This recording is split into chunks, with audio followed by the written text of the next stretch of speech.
mushroom farm, Blue Oyster Cultivation, and the distillery, Mushroom Spirits Distillery. We started the mushroom farm about 18, 19 years ago, something like that. The distillery we kind of started just as a little bit of a side project about 5 or 6 years ago. Just kind of another way to use the mushrooms, really. Before Wendy and I moved to Ithaca, we lived in New York City. We were working there. I was teaching in Brooklyn, a science shop, biology, that sort of thing. That's kind of how I, got started with the mushrooms, I guess. A lot of hydroponics, that sort of thing. After a little while, we just wanted to get out of the city. We moved up here, started the mushroom farm right away. I guess I knew we were going to start it, kind of. Back, what was it, 2008, 2006, 7? 2008 we moved up here. Yeah, there was a lot of mushroom farms around the day, but it was a little odd back then to, say we were going to start a mushroom farm, especially we had such great jobs, in the city and all that. But yeah, we just kind of had a ball with it. It was kind of, like I said, out of whole cloth from scratch. Not really a whole lot of capital. Like I said, I know some of you are interested in farming, and you don't really need a lot of capital as long as you're not looking, well, it depends on the type of farming I guess you're doing. If you're, doing acres of corn or something, you need a certain type of equipment. But the mushrooms, really for the most part, you really just need some trees, really, or not even that, you can find the wood.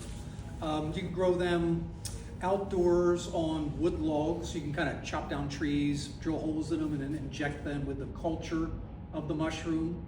Kind of cover it with kind of a wax, and just leave them out under the trees, let them get rained on, let them get weathered, try and keep them out of the sun. And those will grow really nice mushrooms. There's relatively not a lot of production compared to indoor growing. Like I said, it all depends on your priorities. The logs, I think, are best as part of like a diversified agricultural operation. If you have 7, 8, 9, 10 main crops, that could be one of them. Outdoors, you're not gonna and I was lucky. Here we've got the Ithaca Farmers Market, which is, for a town this size, it's like a top 5 market in the country. It just won #1. I didn't want to brag about it, but it did get #1. #1 is the number in the top. Right. And usually the #2 markets is Union Square down in Manhattan, which we were doing that twice a week also. So we were fortunate in that we knew those were the markets to go. So we could move everything in those really, really high volume markets. I think a lot of small mushroom farms, they're in a little more rural. It's a little trickier. If you were in like Geneva, for example, it's a little trickier to kind of, that's a nice market over there, but you're not gonna support a couple adults, growing, selling 60 pounds of mushrooms in Geneva kind of thing a week. And along those lines, a lot of people tell me, don't just do wholesale and all that. And we've tried it many times. For this scale, it just never works.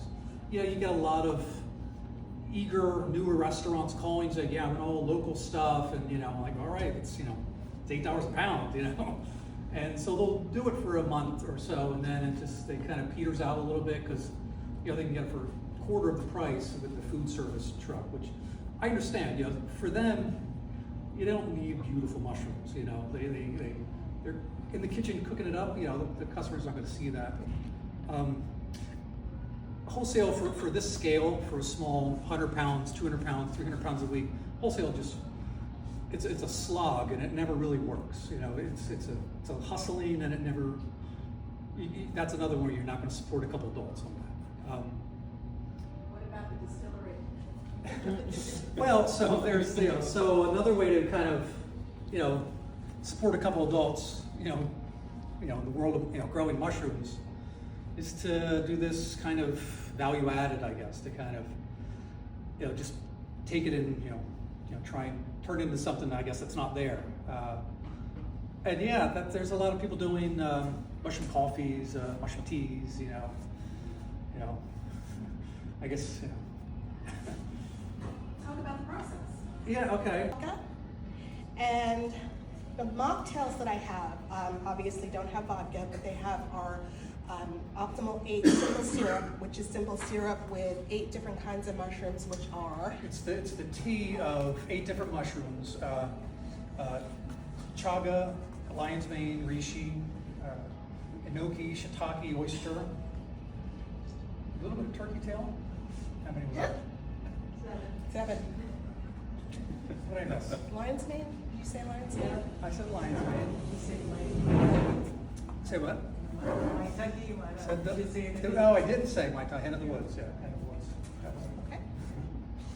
Okay.